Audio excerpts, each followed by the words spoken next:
Hello everyone, welcome back to this new video. साथियों, आप सभी का स्वागत है इस नए क्लास में। आज की क्लास बहुत ही इंपॉर्टेंट होने वाला है। इसमें हम लोग स्टार्ट करने वाले हैं हिंदी का जो पीवाईक्यू है, उस पीवाईक्यू को भी हम लोग करने वाले हैं। तो पीवाईक्यू जो है अब हिंदी का जितने पेपर अब तक हुए हैं समीक्षा अधिकारी और इसके इसमें आपका मेंस का भी जो प्रश्न है उसको भी करेंगे और प्रीलिम्स का भी करेंगे। तो सबको एक एक पॉइंट क्वेश्चन वाइज लेके एक क्लास में कंप्लीट करेंगे। और आज का जो आपका क्लास है, ध्यान दीजिएगा।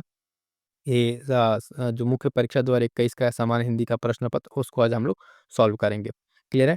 और फटाफट से बता दें, जो साथी नए हैं चैनल से जुड़ जाइएगा। यहाँ पे आर ओ यूपीपीसीएस से संबंधित करंट अफेयर संबंधित आपको बेस्ट कंटेंट प्रोवाइड कराया जा रहा है। बाकी क्लासेस है, रेगुलर अपडेट्स है। पीडीएफ नोट्स के लिए आप क्या करेंगे, टेलीग्राम चैनल ज्वाइन कर लीजिएगा। वहाँ से आपको जो है बाकी सारी चीज़ें अपडेट मिल जाएंगी। ठीक है, चलिए स्टार्ट करते हैं आज के अपने सेशन को। पहला प्रश्न देखिएगा, यहाँ से कह रहा है कि निम्नलिखित में से कौन सा वाक्य अशुद्ध है। ठीक है, तो अशुद्ध वाक्य बताना है। 4 वाक्य में यहाँ पे ऑप्शन दिए हुए हैं। मैं चारों जब तक रीड करूँगा तब तक आप अपना आंसर टिक कर लीजिएगा। पहला है, किसका तात्कालिक प्रभाव पड़ा। पत्र किसके नाम पर लिखा गया है। 1 रुपए में कितने पैसे होते हैं। और भारत एक समृद्धशाली देश है। पूछा गया है इसमें हमसे कि कौन सा अशुद्ध वाक्य है। तो ध्यान दीजिएगा, इसमें जो अशुद्ध वाक्य है वो आपका ऑप्शन बी सही उत्तर हो जाएगा कि पत्र इसके नाम पर लिखा गया है। ये वाला ऑप्शन गलत है। गलत क्यों है, तो आइए देखते हैं कि इसका एक्सप्लेनेशन देखेंगे कि इसमें ये प्रश्न गलत क्यों हुआ है। ठीक है, तो देखिएगा इसमें एक्सप्लेनेशन में इसके कह रहा है कि जो पत्र किसके नाम पर लिखा गया है वाक्य अशुद्ध है। क्योंकि इसका शुद्ध रूप में क्या होगा कि पत्र किसके नाम लिखा गया है। ठीक है, शेष वाक्य शुद्ध है। मतलब कह रहा है कि पत्र किसके नाम लिखा गया है, नाम पर नहीं। इसमें जो पर आप देख पा रहे हैं, इसमें ये जो आपका ये एक्स्ट्रा ये नहीं रहेगा। तो इसका सही उत्तर क्या होगा कि पत्र किसके नाम लिखा गया है। ठीक है, ये इसका शुद्ध वाक्य होगा। ठीक, तो ये तो इसका आपका अब देखेंगे ये चीज़, इसका जो ऑप्शन बी है इसको हमने करेक्ट कर लिया। लेकिन ध्यान दीजिएगा साथियों कि ये चूंकि मेंस का पेपर है, ठीक है, मेंस का पेपर है, तो प्रीलिम्स में क्या करता है, मेंस से सीधे सीधे प्रश्न बनाता है। तो इसके जो अन्य वाक्य हैं, ठीक है, उन सारे ऑप्शंस को भी आपको ध्यान से देखना है, उसको अच्छे से तैयार कर लें। जैसे इसका तात्कालिक प्रभाव पड़ा, ये तरह एक ऑप्शन अपने आप में शुद्ध है। 1 रुपए में कितने पैसे होते हैं, ये भी शुद्ध है। भारत एक समृद्धशाली देश है, ये भी शुद्ध है। तो इसको भी आपको ध्यान में रखते हुए आगे बढ़ना है। ठीक है, ध्यान में रखते हुए आगे आपको बढ़ना। ठीक है, आगे देखिएगा प्रश्न संख्या 2 क्या कह रहा है। प्रश्न संख्या 2 कह रहा है कि इनमें से विलोम शब्दों का गलत युग्म है। ठीक है, अब जो ये पहले इस तरह के युग्म वाला जो प्रश्न है आपका मेंस में पूछा जाता था। ठीक है, अब क्या किया, इसको प्रीलिम्स में भी लेते आया है कि हाँ, जो ऑप्शन है पेयरिंग वाला, एक से ज़्यादा आपको ऑप्शन पता रहे, तो वो चीज़ आपको यहाँ पे भी देखने को मिल रहा है। तो ध्यान दीजिएगा, कह रहा है कि विलोम शब्दों का जो गलत युग्म पूछ रहा है, आविर्भाव का विभाव, अपराधी का निरपराध, विहित का निषिद्ध, उन्मूलन का रोपण। उन्मूलन का क्या कह रहा है, रोपण। ठीक है, तो इसका जो पूछ रहा है कौन सा इसमें गलत है, तो ध्यान दीजिएगा ऑप्शन ए इसका गलत है। आविर्भाव का जो विभाव नहीं होगा। ठीक है, क्योंकि आविर्भाव का विलोम हमने आपको बता रखा है क्या, तिरोभाव। ठीक है, ठीक है, क्या होगा, तिरोभाव होगा इसका विलोम। ठीक है, बाकी अन्य जो 3 ऑप्शन है वो आपके सही है। अपराधी का निरपराध होगा, ये सही है। उन्मूलन का रोपण होगा, ये भी सही है। विहित का निषिद्ध, ये भी सही है। एक्सप्लेनेशन देखिए, तो वही चीज़ यहाँ बताया गया है कि ये हमको तो गलत मिला अभी इसमें। गलत क्यों है, तो ये भी देख लीजिएगा। आविर्भाव का विलोम भाव तिरोभाव होता है। ठीक, और आविर्भाव विभाव ये युग्म गलत है, पहला वाला गलत हो गया। लेकिन जो सही है उसको भी ध्यान में रखिएगा। इस अपराधी का विलोम आपका निरपराध, विहित का निषिद्ध, उन्मूलन का रोपण, ये सब आपस में विलोम क्या है, सही है।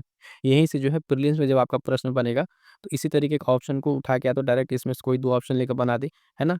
तो इस तरीके से प्रश्न अभी आपको रिपीट होते दिखेंगे। जब मैं अभी ये तो मेंस वाला पेपर करा रहा है, जब आपका प्री का पेपर कराएंगे तो उसमें देखिएगा सीधे सीधे जो लोग मेंस का अच्छे से किए रहेंगे उनको यहाँ से प्रश्न देखने को मिलेगा। ठीक है, अगला प्रश्न है, ध्यान दीजिएगा। प्रश्न संख्या 3, तत्सम और तद्भव रूप की दृष्टि से नीचे लिखे विकल्पों में कौन सा विकल्प गलत है। फिर यहाँ पे गलत पूछ रहे हैं, यानी जब तक आपको चारों एग्जैक्ट पता नहीं होगा तब तक आप यहाँ पे ऑप्शन टिक नहीं कर पाएंगे। ठीक है, तो आर्द्रक का कह रहा है गीला, है ना। आदित्यवार का इतवार, उद्गलन का उगलना, उद्घाटन का उघाड़ना। ठीक है, ये 4 ऑप्शन आपको दिए हुए हैं। फटाफट से आप बताइए आपका इसका सही उत्तर क्या होगा। तो जो पूछ रहा है हमसे क्या है, इसमें ध्यान दीजिए, कह रहा है कि गलत। तो गलत अगर देखा जाए तो ये आपका ऑप्शन ये ही गलत है। इसमें क्या है, ऑप्शन ये गलत है। आइए देखते हैं एक्सप्लेनेशन इसमें क्या दिया हुआ है। तो देखिएगा, जो कह रहा है दिए तद्भव तस्वीर में आर्द्रक जो गीला है ये युग्म गलत है। आर्द्रक का जो तद्भव होगा वो क्या होगा, अदरक होगा। जो आर्द्रक है इसका क्या होगा, अदरक होगा, जबकि गीला आर्द्र का तद्भव है। ठीक है, तो इस तरीके से पॉइंट क्लियर है। अब इसमें भी देखिए सारे जो अन्य सही ऑप्शन उस ऑप्शन को भी एक बार आपको ध्यान में रखते हुए चलना है। जैसे आदित्यवार, ठीक है, इसका इतवार, उद्गलन का उगलना, उद्घाटन का उगड़ना, ये अपने आप में सही है। तो जो सही है इसको भी ध्यान रखिएगा, क्योंकि आगे हो सकता है कि इन्हीं ऑप्शन से लेकर आपको प्रश्न बन जाए, तो ये पॉइंट आपको ध्यान में रखना है। बाकी जो गलत है, क्यों गलत है, आपको एक्सप्लेनेशन मिल गया होगा। आइए आगे बढ़ते हैं। ठीक है, इसमें जो पूछा गया था, निम्नलिखित में से कौन सा वाक्य शुद्ध है। ठीक है, निम्नलिखित में से कौन सा वाक्य शुद्ध है।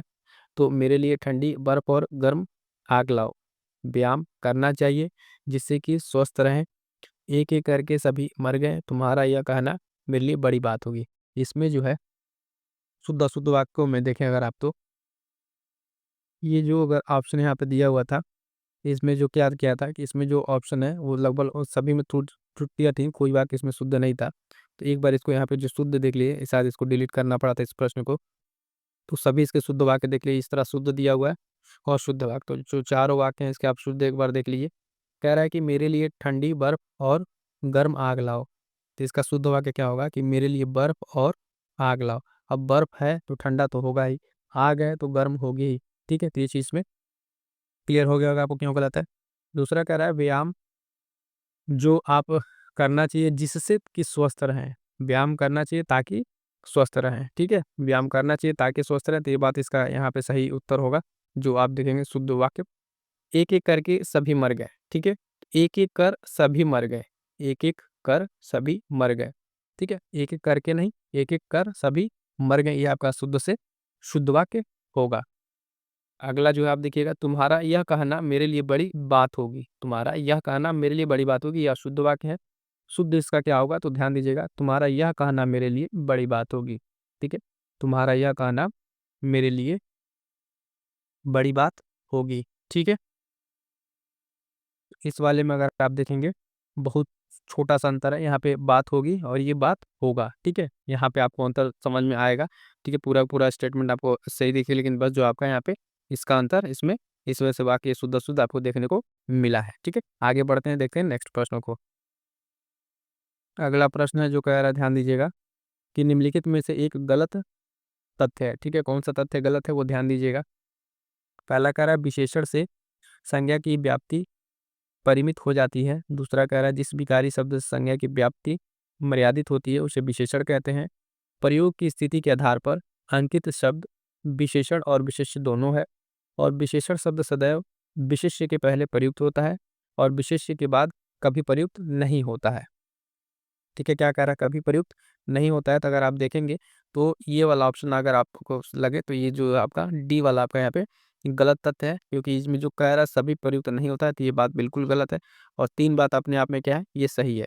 एक्सप्लेनेशन अगर हम देखें इसकी बात करें, तो वही कह रहा है कि वाक्य में जो विशेषण का प्रयोग दो प्रकार से होता है। कभी कभी अगर हम देखें तो विशेषण जो है विशेष्य के पहले प्रयुक्त होता है और कभी कभी बाद में। तो यही स्टेटमेंट यहाँ पे गलत हो जा रहा है, कह रहा है सदैव पहले प्रयुक्त होता है, बाद में कभी नहीं। तो ये स्टेटमेंट आपका गलत हो जाता है। उसके बाद से कह रहा है कि जब पहले प्रयुक्त होता है विशेषण, ठीक है, तो उसे विशेषण से पहले अगर प्रयुक्त होता है तो उसे क्या कहते हैं, उद्देश्य विशेषण, है ना। और जब उसके बाद प्रयुक्त होता है तो उसे विधेय विशेषण कहते हैं। ये विशेषण में जब आपने पढ़ा होगा तो वहाँ पे एक्सप्लेनेशन डेफिनेशन आपको पता होगा। देखिए, तो एक दो तीन ये तीनों अपने आप में सही है। स्टेटमेंट को अच्छे से देख लीजिएगा। ठीक, तीनों जो सही है, जो गलत है, तो क्यों गलत है, एक्सप्लेनेशन आपको हमने बता दिया है। आगे बढ़िएगा, देखिए अगला प्रश्न क्या कह रहा है, प्रश्न संख्या 6। प्रश्न संख्या 6 कह रहा है कि संख्यावाचक विशेषण जो है चौगुना इनमें से है। ठीक है, चौगुना क्या है, किस तरह का संख्यावाचक विशेषण है। जो आप कह रहे हैं संख्यावाचक विशेषण चौगुना इनमें से है, तो क्रमवाचक, आवृत्तिवाचक, गणनावाचक या समुदायवाचक। तो इसका जो सही उत्तर हो जाएगा, सही उत्तर हो जाएगा वो क्या हो जाएगा, वो ध्यान दीजिएगा, जो चौगुना है वो क्या है, आवृत्तिवाचक विशेषण है। किस तरीके से, अभी आइए इसको एक्सप्लेनेशन में दिखाते हैं आपको। ऑप्शन बी में देखेंगे चौगुना, ये आवृत्तिवाचक विशेषण है जो कि संख्यावाचक विशेषण का एक ही प्रकार है। बाकी अन्य विशेषण की अगर बात करें, क्रमवाचक विशेषण, तो देखिए क्रम बताता है उसमें, जैसे पहला दूसरा तीसरा, ये क्या बताएगा, उसका क्रम बताएगा। गणनावाचक विशेषण एक दो तीन से क्रम, यानी चूंकि गणना कर रहा है। समुदायवाचक विशेषण दोनों तीनों चारों, तो इसमें क्या हो रहा है, समुदाय का बोध आपको देखने को मिल रहा है। ठीक है, तो यहाँ पे इस वाले प्रश्न में देखिए संख्यावाचक हमने क्या बताया, संख्यावाचक में चौगुना जो आप इसमें है क्या है, आवृत्तिवाचक विशेषण है। ठीक, आगे बढ़िएगा, देखिएगा अगला प्रश्न जो प्रश्न के साथ निम्नलिखित शब्दों में से कौन सा शब्द मूल रूप से विशेषण है। इसमें कोई एक शब्द जो है मूल रूप से विशेषण है। ऑप्शन है पतला, अर्थ, परिवार, परलोक। ठीक है, तो इसका सही उत्तर क्या हो जाएगा, इसका जो विशेषण अगर आप बात करेंगे तो विशेषण वाले में अगर आप देखें तो इसमें जो मूल रूप से विशेषण वो आपका कौन सा है, ऑप्शन ए हो जाएगा। ठीक है, आइए एक्सप्लेनेशन देख लेते हैं इसका। एक्सप्लेनेशन की बात करेंगे साथ ही ध्यान दीजिएगा, पतला शब्द जो है गुणवाचक विशेषण है, जबकि अन्य सभी विशेष हैं जिनका विशेषण निम्न है। तो आप देखें ये क्या है, एक तरफ विशेष और विशेषण जो इंपॉर्टेंट है, खास करके जो पीवाईक्यू जो हम करा रहे हैं और इसमें आपको देखने को मिल रहा है या फिर आपके पास जो भी बुक होगी वहाँ से, इन सब का आप एक अलग नोट्स बना लीजिएगा, क्योंकि मोस्ट ऑफ द क्वेश्चन जो इन्हीं के ऑप्शन से बनते हुए आपको दिखेंगे। जब अभी एक दो से टचेस लगा लेंगे तो आपको सारी चीज़ें समझ में आने लगेंगी। अर्थ जो है, अर्थ का क्या हो जाएगा, आर्थिक हो जाएगा। उसके बाद से परिवार का पारिवारिक हो जाएगा, पारिवारिक। परलोक का पारलौकिक हो जाएगा। क्लियर है, तो ये सब सारी चीज़ आपको ध्यान में रखनी है। इसमें मूल रूप से कौन सा है आपका, तो ऑप्शन ए यहाँ पे सही उत्तर हो जाएगा। ठीक, आगे बढ़ते हैं, देखते हैं अगला प्रश्न। अगला प्रश्न कह रहा है प्रश्न संख्या 8, इनमें से विशेषण शब्द नहीं है, तो कौन सा विशेषण नहीं है, तो देखिए अकूत, अकर्ण, अचार या अचंड। ठीक है, अचंड। ठीक है, तो इसमें पूछ रहा है कौन सा नहीं है, इसका सही उत्तर हो जाएगा ऑप्शन सी, अचार। ठीक है, ये क्या है, विशेषण शब्द नहीं है। तो ध्यान दीजिए क्यों नहीं है, जो दिए गए शब्दों में अगर बात करें, अचार शब्द जो है विशेषण न होकर क्या है, विशेष्य है। इसका विशेषण क्या होगा, आचारी होगा। क्या होगा, आचारी जो है इसका विशेषण होगा। ये पॉइंट आपको ध्यान में रखना है। ठीक है, तो इस तरीके से बाकी अन्य ऑप्शन को भी आप देख लेंगे कि इसमें क्या है, विशेषण नहीं पूछा था, तो आपका कौन सा विशेषण नहीं है इसमें, तो आचार। ठीक है, ये क्या है, विशेषण नहीं है, इसका विशेषण आचार ही होगा। क्लियर है, बाकी तीनों क्या है, अपने आप में विशेषण है। आगे बढ़ते हैं, देखते हैं नेक्स्ट प्रश्न। प्रश्न संख्या 9 देखिए क्या कह रहा है कि अनेक शब्दों के लिए शब्द जो है नीचे लिखे विकल्पों में कौन सा विकल्प गलत है। देखिए बार बार यहाँ पे मेंस वाले में आपको देखिए गलत ही पूछ रहा है, बाकी तीन आपका सही स्वयं सुमेलित मिलेगा।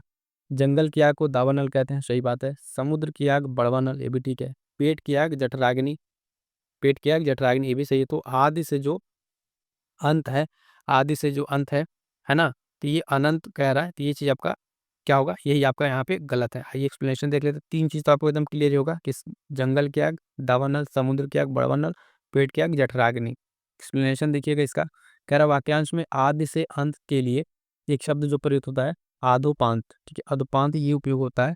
और अनंत किसके लिए उपयोग होता है, तो अनंत जो है जिसका अंत न हो, जिसका अंत न हो उसके लिए क्या शब्द प्रयोग किया जाता है, अनंत प्रयोग किया जाता है। बाकी अगर आप देखिएगा आदि से अंत तक के लिए क्या है, आदो पांत है। तो ये पॉइंट आपको ध्यान में रखना है। अब बाकी जो तीन अन्य सही है, ये ऑप्शन भी आप फिर से मैं कहूँगा इसको अच्छे से ध्यान में रखिएगा, जो आपके ऑप्शन सही है उसको ध्यान रखिएगा। आगे प्रश्न वहीं से आपको देखने को मिलेंगे। ठीक है, अगला प्रश्न देखिएगा, कह रहा है कि अपनी विवाहिता स्त्री से उत्पन्न पुत्र, इनमें से जो इन अनेक शब्दों के लिए एक शब्द क्या होगा। मतलब अगर बात करें तो कह रहा है कि अपनी विवाहिता जो स्त्री है उससे उत्पन्न पुत्र को क्या कहते हैं, तो जरायुज, जारज, दत्तक या औरस। क्या कहते हैं, दत्तक या औरस। इसका सही उत्तर क्या हो जाएगा साथियों, तो ध्यान दीजिएगा ऑप्शन डी हो जाएगा। क्या हो जाएगा, औरस। ठीक है, ये तो हो गया औरस मान इसका सही उत्तर। लेकिन अब अगर हम बात करें तो जो अन्य तीन दिया है, जैसे जरायुज किसे कहते हैं, जारज किसे कहते हैं, दत्तक किसे कहते हैं, तो ये ऑप्शन भी आपको जानना जरूरी है, क्योंकि आपके जो परीक्षा में है यहाँ से प्रश्न फिर से बनेंगे। ध्यान दीजिएगा, वही कह रहा है वाक्यांश में अपनी विवाहिता स्त्री से उत्पन्न पुत्र के लिए शब्द क्या होगा, औरस होगा। लेकिन अन्य जो तीन शब्द है जैसे जरायुज, जरायुज क्या होता है, तो ये कहा जाता है कि शिशु जीव जो खेड़ी में लिपटा हुआ पैदा हो, उसको क्या कहते हैं, जरायुज कहते हैं। जारज किसे कहेंगे साथियों, तो देखिएगा उपपति गैर पुरुष से उत्पन्न पुत्र, जारज मतलब, ठीक है, गैर पुरुष उत्पन्न पुत्र। और दत्तक आप जानते हैं उत्तराधिकार के लिए गोद लिया गया पुत्र ही क्या होता है, दत्तक होता है। क्लियर है यहाँ तक, चलिए आगे बढ़ते हैं। अगला प्रश्न देखिएगा, अगला प्रश्न कह रहा है आवा का तत्सम रूप होगा। ठीक है, तत्सम रूप क्या होगा, आग होगा, अग्नि, आव या अपाक, इसमें से क्या होगा। ठीक है, तो इसका जो तत्सम शब्द होगा वो होगा अपाक। क्या होगा, ऑप्शन डी इसका सही उत्तर हो जाएगा। क्या हो जाएगा, अपाक जो है इसका सही उत्तर होगा। तो ध्यान दीजिएगा, ये आवा का जो तत्सम रूप है क्या है, अपाक होगा।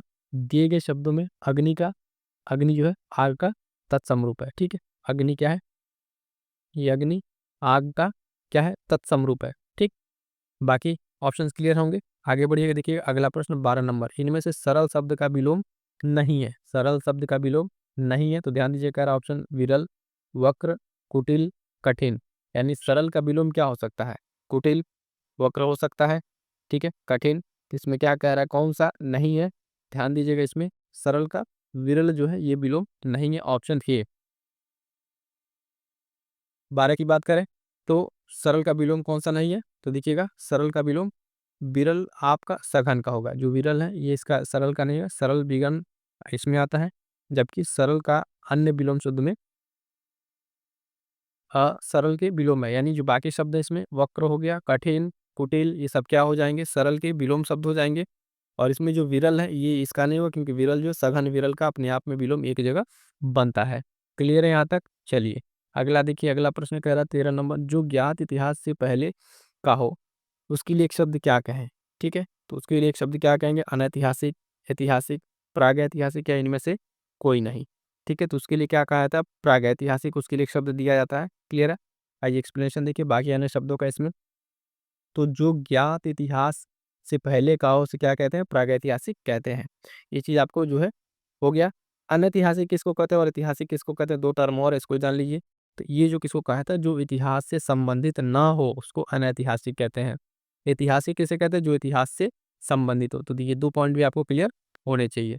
आगे बढ़िएगा, देखिएगा अगला प्रश्न। अगला प्रश्न क्या कह रहा है? तो ध्यान दीजिएगा। कह रहा है अगला प्रश्न, जो अचानक आँखों से ओझल हो गया हो। ठीक है, इन शब्दों के लिए क्या शुद्ध शब्द होगा?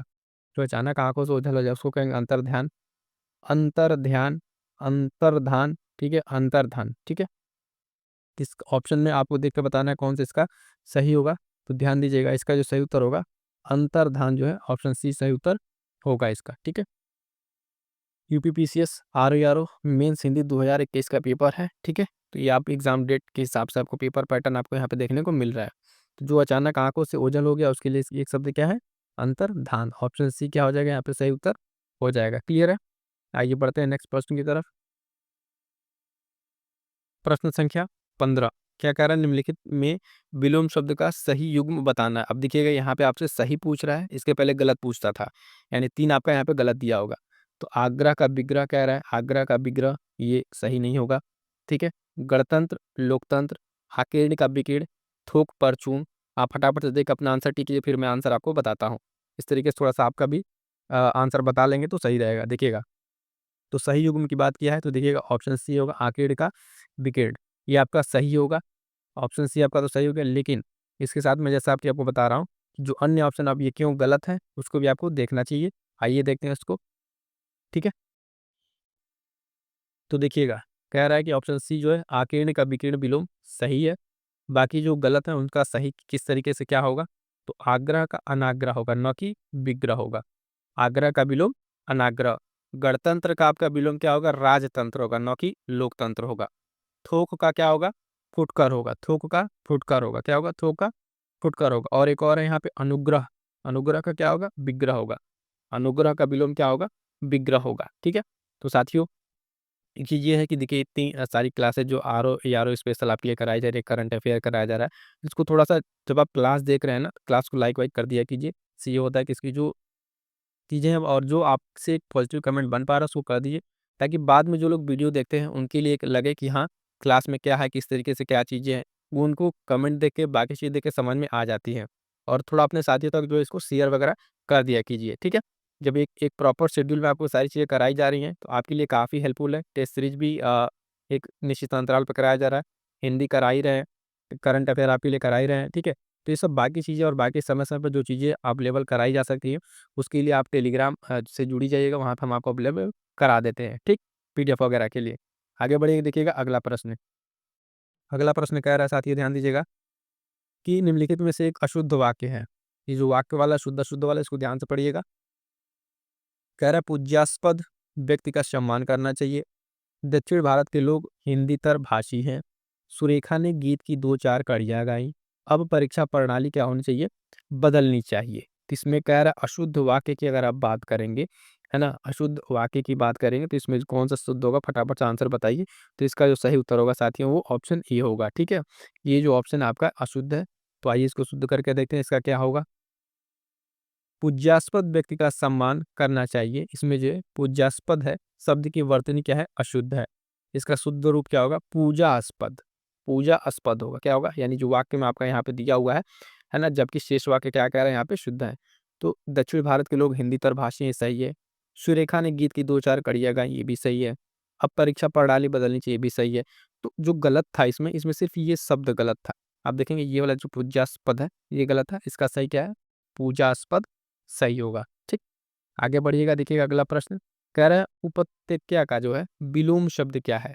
ठीक, क्या है विलोम शब्द, तो अनुत्या, ठीक है, आदित्य का है ना, उच्चत्य का है ना, अपत्य का।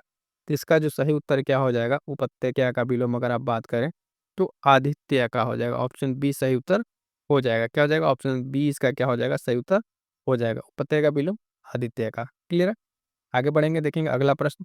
कह रहा है निम्नलिखित में से शुद्ध वर्तनी वाला शब्द कौन सा है। ठीक है, शुद्ध वर्तनी वाला, तो सृष्टि है ना, अनधिकार, आभ्यंतरिक है ना, समुद्रिक। इसमें क्या है कि जो है शुद्ध पूछा है, तो आप देखेंगे 3 तो गलत ही होगा। फटाफट से बताइए ABCD से कौन सा इसमें आपका आंसर होगा। तो देखिएगा बी जो है आपका शुद्ध है, अनधिकार जो है ये आपका शुद्ध है, बाकी 3 क्या है, अशुद्ध है। तो जो अशुद्ध है उनका भी हम लोग एक बार पॉइंट करके देख लेते हैं क्या क्या कैसे इसमें गलत हो रहा है। तो देखिए अनधिकार शुद्ध वर्तनी वाला शब्द है, जबकि अन्य अशुद्ध है। तो सृष्टि जो लिखा हुआ है ये इस तरीके से सृष्टि लिखा जाएगा, आभ्यंतरिक नहीं होता, आभ्यंतरिक होता है। क्या होता है, आभ्यंतरिक। समुद्रिक नहीं होगा, सामुद्रिक होगा। क्या होगा, सामुद्रिक होगा। तो ये पॉइंट भी आपको ध्यान में रखना है। ठीक है, ये शुद्ध और अशुद्ध का जो गलत है, इन सारे वर्डों को आप एक जगह कीवर्ड्स को नोट कर लेंगे। हालांकि हम इसका PDF बना के हैंड रिटन नोट्स आपको एक बार प्रोवाइड करा देंगे टेलीग्राम चैनल से। जिनको वो वाला नोट चाहिए हैंड रिटन वाला, तो एक बार कमेंट कर दीजिएगा आप लोग कि हैंड रिटन जो आपका इस तरीके के जो शॉर्ट नोट्स बना है वो प्रोवाइड कर दे टेलीग्राम पे, ताकि इससे लगता है कि हाँ लोगों को जरूरत है तो वो चीज़ प्रोवाइड कराई जाए। प्रश्न संख्या 19 क्या कह रहा है, 19 में ध्यान दीजिएगा। कह रहा है कि जो बाएं हाथ से सधा हुआ है उसके लिए एक शब्द क्या है। सब्यसाची, वामपंथी, वज्रपाणी या वीणापाणी। ठीक है, तो उसके लिए क्या होता है, जो बाएं हाथ से सधा हुआ है उसके लिए क्या होता है, सब्यसाची। ऑप्शन ए सही उत्तर हो जाएगा। क्या हो जाएगा, सही उत्तर हो जाएगा। और उसके साथ जो बाकी 3 ऑप्शन है उसका क्या मतलब है, आइए उसको भी देख लेते हैं। तो देखिएगा वाक्यांश जो बाएं हाथ से सधा हुआ उसके लिए एक शब्द क्या होता है, सब्यसाची होता है। ये तो सही हो गया। बात करेंगे कि वामपंथी क्या होता है, तो साम्यवादी विचारधारा का व्यक्ति क्या होता है, वामपंथी होता है। वज्रपाणी क्या होता है, जिसके हाथ में वज्र रहता है वो क्या है, वज्रपाणी। वीणापाणी मतलब जिसके हाथ में वीणा रहती है, जिसके हाथ में वीणा रहती है वो क्या है, वीणा रहती है वो क्या है, वीणा पाणी। तो ये सब सारी चीजें क्लियर होंगी आपको, है ना। ये सारे के सारे जो एक तो ऑप्शन जो आपका सही उत्तर हो रहा है वो इंपॉर्टेंट है। ये साथ साथ मैं बार बार कह रहा हूँ, ये जो 3 अन्य ऑप्शन दिख रहे हैं ये भी आपके लिए बहुत महत्वपूर्ण है, तो इसको अच्छे से आप तैयार कर लीजिएगा। क्लियर है, अगला प्रश्न देखिएगा, प्रश्न संख्या 20। इनमें तद्भव जो तत्सम का शब्द है उसमें कह रहा है कि एक शुद्ध जो और शब्द युग्म है उसमें क्या है, अशुद्ध पूछ रहा है। तो देखिएगा दिया है इच्छिका छाछ, बी ईख और इक्खू, उदरतन उबटन, गोमय गोबर। तो कह रहे हैं इसमें कौन सा अशुद्ध है। तो अशुद्ध की बात कीजिएगा तो इसमें देखिएगा ये तो अपने आप में सही CD, ई और बी जो है यहाँ पे ना, ए और बी दोनों आप में थोड़ा सा अशुद्ध है। क्यों अशुद्ध है, तो आइए दिखाते हैं। तो देखिएगा यहाँ से कह रहा है छाछ का तत्सम छच्छिका होता है, न कि इच्छिका। पहला चीज गलत। ईख का तत्सम जो इच्छू होता है, तो यहाँ पे इखू लिखा हुआ है, तो इसलिए विकल्प जो है कौन कौन से अशुद्ध है आपको यहाँ पे क्लियर हो गया होगा। अगला प्रश्न है, कह रहा है कि मसृण, ठीक है, का विपरीतार्थक शब्द क्या होगा, सुकुमार, चिक्कन, रुक्ष या नरम। 4 ऑप्शन हमने आपको बोल दिए। क्लियर है, इसमें क्या होगा, इसका विपरीतार्थक शब्द क्या होगा, तो ऑप्शन सी क्या होगा, रुक्ष जो है इसका विपरीतार्थक शब्द होगा। बाकी अन्य 3 देख लेते हैं, अन्य 3 में क्या है, तो मसृण का जो विपरीतार्थक शब्द है वो रुक्ष होगा। क्लियर है, साथियों देखें शब्द का विलोम, सुकुमार का कमाशुत, चिक्कन का आपका खुरदरा, नरम का कड़ा या कठोर। ये सब क्या है, इसके विलोम शब्द हैं जो आपको ध्यान में रखना है। क्या करना है, ध्यान में रखना है, इंपॉर्टेंट रहेगा, ध्यान दीजिएगा। आगे बढ़ेंगे, अगला पॉइंट देखिएगा, प्रश्न जो है 22 नंबर, निम्नलिखित में से तत्सम तद्भव का एक गलत युग्म बताइए। गलत युग्म की अगर बात करेंगे तो कह रहा है कि सुघट्ट का सुघड़ है ना, ज्ञातिगृह का नहर, पान्यशाली का पांचारी, प्रतिवेशी का मवेशी। इसमें तद्भव तत्सम पूछ रहा है ना, तो इसका जो सही उत्तर हो जाएगा वो हो जाएगा ऑप्शन डी, ऑप्शन डी जो कह रहा है प्रतिवेशी मवेशी, ये क्या है, युग्म गलत है। बाकी 3 सही है, तो गलत क्यों है, तो उस गलत वाले को देख लीजिए। प्रतिवेशी जो है वो मवेशी, ये जो है तद्भव तत्सम के उद्देश्य से गलत है।